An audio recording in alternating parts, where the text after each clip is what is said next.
Hi friends, ಇವತ್ತು ತೊಂಡೆಕಾಯಿಯಿಂದ ಪಕೋಡ ಮಾಡೋಣ. ಈ ಪಕೋಡ ತುಂಬಾನೇ ಟೇಸ್ಟಿ ಆಗಿರುತ್ತೆ. ಇದನ್ನ ಊಟದ ಜೊತೆಗೆ ತಿನ್ಬಹುದು, ಸಂಜೆ ಸ್ನಾಕ್ಸ್ ಆಗಿಯೂ ತಿನ್ಬಹುದು. ಮಕ್ಕಳಂತೂ ಇದನ್ನು ತುಂಬಾನೇ ಇಷ್ಟಪಟ್ಟು ತಿಂತಾರೆ. ಕ್ರಿಸ್ಪಿ ಆಗಿರುವಂತ ತೊಂಡೆಕಾಯಿ ಪಕೋಡನ ಹೇಗ್ ಮಾಡೋದಂತ ನೋಡೋಣ ಬನ್ನಿ. ಮೊದಲಿಗೆ ತೊಂಡೆಕಾಯಿಯನ್ನು ಒಂದ್ಸಲ ತೊಳೆದು ಈ ರೀತಿ ಸಣ್ಣಕ್ಕೆ ಉದ್ದುದ್ದಾಗಿ ಕಟ್ ಮಾಡ್ಕೋಬೇಕು. ಒಂದು ಪಾತ್ರೆಗೆ ಕಟ್ ಮಾಡಿರುವಂತ ತೊಂಡೆಕಾಯಿನ ಹಾಕೋಣ. ಒಂದು ಈರುಳ್ಳಿನ ಉದ್ದಕ್ಕೆ ಕಟ್ ಮಾಡಿ ಹಾಕಬೇಕು. ರುಚಿಗೆ ತಕ್ಕಷ್ಟು ಉಪ್ಪು, ಖಾರದ ಪುಡಿ, ಓಂಕಾಳು ಸ್ವಲ್ಪ, ಶುಂಠಿ ಬೆಳ್ಳುಳ್ಳಿ ಪೇಸ್ಟು, ಕಟ್ ಮಾಡಿರುವಂಥ ಕರ್ಬೇವಿನ ಸೊಪ್ಪು, ಕಡಲೆಬೀಜ ಸ್ವಲ್ಪ. ಇದು ಆಪ್ಷನಲ್ಲು, ಬೇಕಿದ್ರೆ ಹಾಕ್ಕೊಳ್ಳಿ, ಇಲ್ದಿದ್ರೆ ಸ್ಕಿಪ್ ಮಾಡ್ಕೊಳ್ಳಿ. ಇದನ್ನ ಒಂದ್ಸಲ ಚೆನ್ನಾಗಿ ಮಿಕ್ಸ್ ಮಾಡ್ಕೊಳ್ಳೋಣ. ಚೆನ್ನಾಗಿ ಮಿಕ್ಸ್ ಮಾಡೋದ್ರಿಂದ ಈರುಳ್ಳಿ ಮತ್ತು ತೊಂಡೆಕಾಯಿಯಿಂದ ನೀರು ಬಿಟ್ಕೊಳ್ಳುತ್ತೆ. ಇದಕ್ಕೆ ಅಕ್ಕಿ ಹಿಟ್ಟು ಅರ್ಧ ಕಪ್ ಹಾಕ್ತಿದ್ದೀನಿ, ಕಡಲೆ ಹಿಟ್ಟು 2 ಸ್ಪೂನ್ ಹಾಕ್ತಿದ್ದೀನಿ. ಈಗ ಇದನ್ನ ಮಿಕ್ಸ್ ಮಾಡ್ಕೊಳ್ಳೋಣ.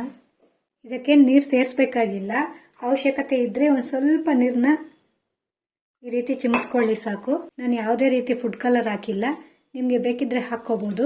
ಪಕೋಡಾಗೆ ಹಿಟ್ಟು ರೆಡಿ ಆಗಿದೆ. ಈಗ ಡೀಪ್ ಫ್ರೈ ಮಾಡ್ಕೊಳ್ಳೋಣ. ಸ್ಟವ್ ಮೇಲೆ ಬಾಣಲಿ ಇಟ್ಟು ಎಣ್ಣೆ ಹಾಕಿದ್ದೀನಿ.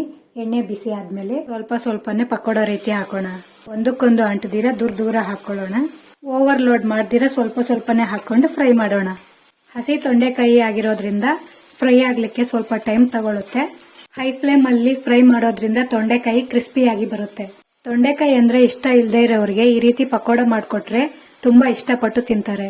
ತೊಂಡೆಕಾಯಿ ಫ್ರೈ ಆಗಿದೆ. ಈಗ ಇದನ್ನ ಒಂದು ಪ್ಲೇಟಿಗೆ ತೆಗಿಯೋಣ. ಎಲ್ಲಾನು ಇದೇ ರೀತಿ ಫ್ರೈ ಮಾಡ್ಕೊಳ್ಳೋಣ. ಪಕೋಡ ಹಾಕೋವಾಗ ಸ್ಟವ್ ಲೋ ಫ್ಲೇಮ್ ಅಲ್ಲಿ ಇರಲಿ. ನಂತರ ಹೈ ಫ್ಲೇಮ್ ಇಟ್ಕೊಂಡು ಫ್ರೈ ಮಾಡೋದ್ರಿಂದ ತೊಂಡೆಕಾಯಿ ಕ್ರಿಸ್ಪಿ ಆಗಿ ಬರುತ್ತೆ. ಈ ಪಕೋಡನ ಎತ್ತಿಟ್ಕೊಂಡು ತಿನ್ಬಹುದು. ಅಕ್ಕಿ ಹಿಟ್ಟು ಹಾಕಿ ಮಾಡಿರೋದ್ರಿಂದ ಆ ಕ್ರಿಸ್ಪಿನೆಸ್ ಹಾಗೆ ಇರುತ್ತೆ. ಕ್ರಿಸ್ಪಿ ಆಗಿರುವಂತ ತೊಂಡೆಕಾಯಿ ಪಕೋಡ ರೆಡಿ ಆಗಿದೆ. ಇದು ತುಂಬಾನೇ ಟೇಸ್ಟಿ ಆಗಿರುತ್ತೆ. ನೀವು ಮನೆಯಲ್ಲಿ ಟ್ರೈ ಮಾಡಿ ಹೇಗಿದೆ ಅಂತ ಕಮೆಂಟ್ ಮಾಡಿ. ಈ ರೆಸಿಪಿ ಇಷ್ಟ ಆದ್ರೆ ನನ್ನ ಚಾನಲ್ನ ಸಬ್ಸ್ಕ್ರೈಬ್ ಆಗಿ, ಲೈಕ್ ಮಾಡಿ, ಶೇರ್ ಮಾಡಿ. Keep watching. ಬಾಯ್.